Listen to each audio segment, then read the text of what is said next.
大家好，你好吗？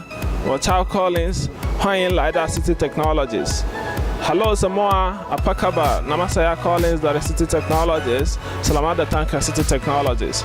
And today we'll be talking about how to get a visa as a student, how to get a student visa to come to Malaysia to study. And our major focus today is going to be for Africans or Nigerians who are planning to come to Malaysia as a student to study. So we're going to give you very brief guidelines on how you're going to go about your process on getting your visa as a student to come to Malaysia to study.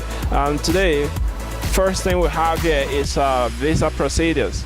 So if you are coming from Africa or most especially Nigeria, coming to Malaysia to study, then you have to get ready your A-level certificate, whether U.S.A, NACO or any other international acceptable A-level certificate. Then if you have this with you with a minimum credit of 5, then you can start your application. You can make your application through a trusted agent who is not gonna make away with your money. So you're gonna be very careful because a lot of students have faced this issue whereby they give some certain idiots their money and they make away with their money, claiming that they're gonna give them admission, which is all false. So you're gonna be very careful when you're trying to apply for your visa and get admission abroad to study. A lot of fraudulent people there in the internet. So you want to apply, you prepare your A-level certificate, you can straight away go to any of the university's website, or you can get a trusted agent. If you're looking for trusted agents, anyone that tells you that he can be able to apply for you and give you admission, make sure you conduct a background research about that person so that you don't have your money gotten lost. We can give you contacts on very few people that you can contact so that they can be able to help you to get your admission and start coming.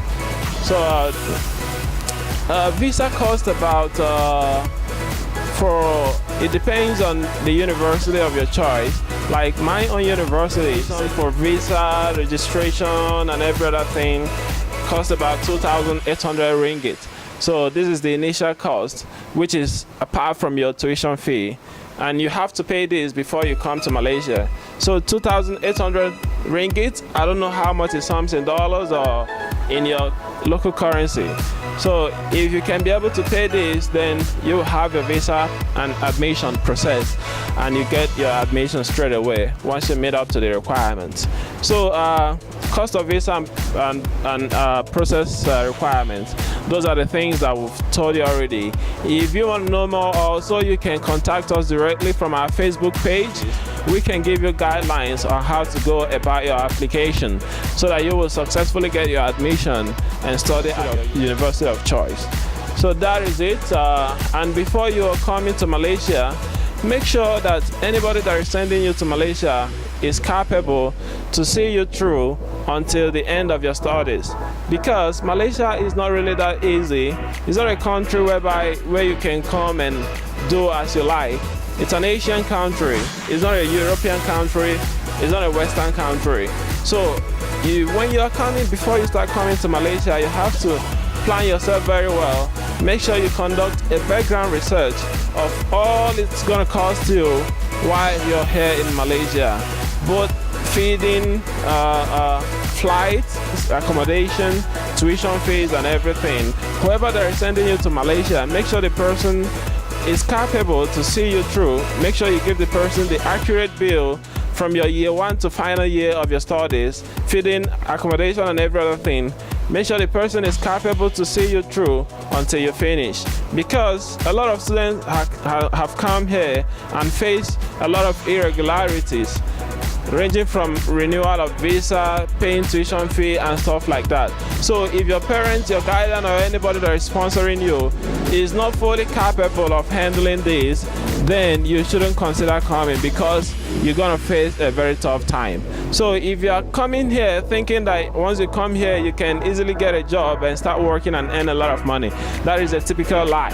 If anybody is telling you like that, then my brother, I'm sorry.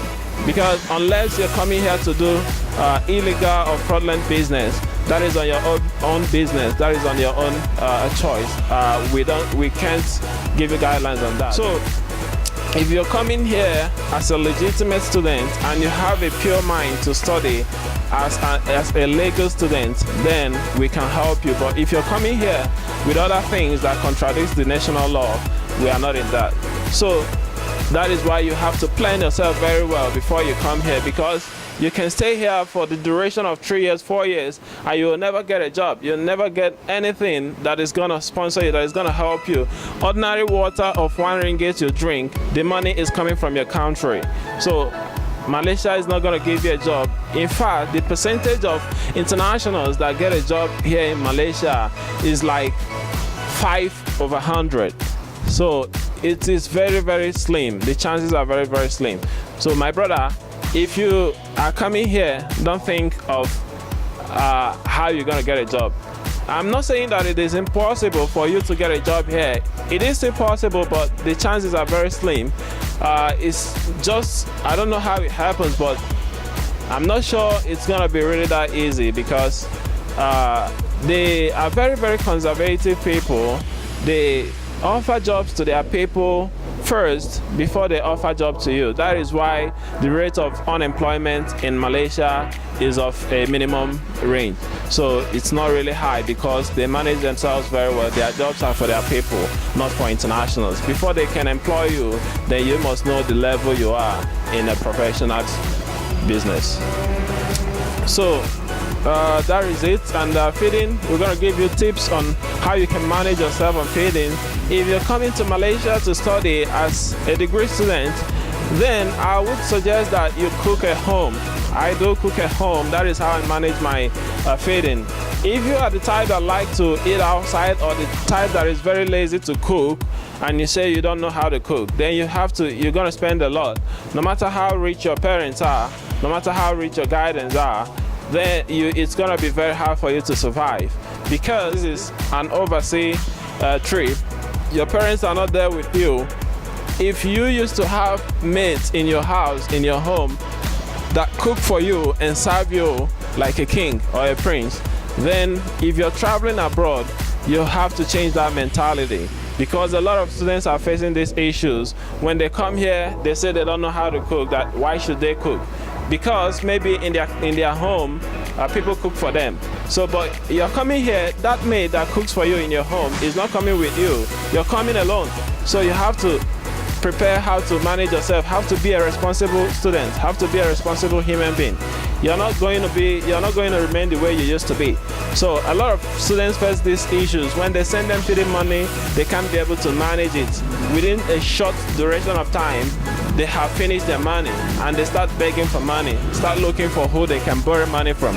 And they can't be able to search for a job, and they are not willing to do anything, because maybe they have not been used to this kind of life. But we are giving you these tips that if you are coming to Malaysia, you should be prepared to live as a student. Yeah, if you're going to survive. If not, you will keep running in debt. So that is it. If you are the type that likes eating outside, eating at the restaurant, then you're gonna face a very big problem. Unless your parents send you like 20,000 ringgit or 10,000 ringgit every month. So it'll be more preferable that you cook at home and eat your own food. Then by then you also eat a healthy food and avoid every other irregularities that you face at the restaurants, ranging from uncleanliness and stuff like that. So that is it. Then flight cost. If you're coming from any of the Western countries, West African countries like Nigeria, Ghana, and the rest, then I think from here to Nigeria, Ghana, and most of the West African countries, cost about 4,000 to 5,000 ringgit for return tickets. So that is going and coming. So when you're coming, you're gonna book a return ticket. That is the preset immigration rules for you to pass the airport. You have to have a return ticket in case when you reach here and you have irregularities, then they can be able to send you back with your return ticket straight away without making any without having any difficulties. So that is it. You can use any of the airlines, any of the international airlines like Emirates, Etihad, Qatar, Ethiopian Airways, Turkish Air, and the rest of them. So when you're coming here to study, depending on the university you apply to, most of them do partnership with those international universities that are very prominent around the world, like UK, US, Canada, Australia, and the rest of them. So if you apply and get admission in the local university here, you have to apply, you have to signify that you need a dual degree program. So in your course, they will offer you dual degree program.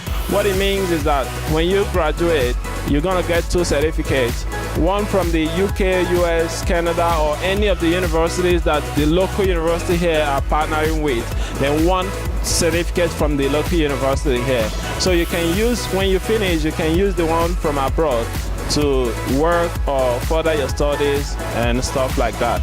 So why we do this is because in some developed countries or some other countries that are outside Asia, the local university here, some of them are not recognized. So you would like to choose dual degree, which they will offer you certificate from the Western countries, which is highly recognized in most of the countries of the world. So you can use it for every other purposes without any restrictions.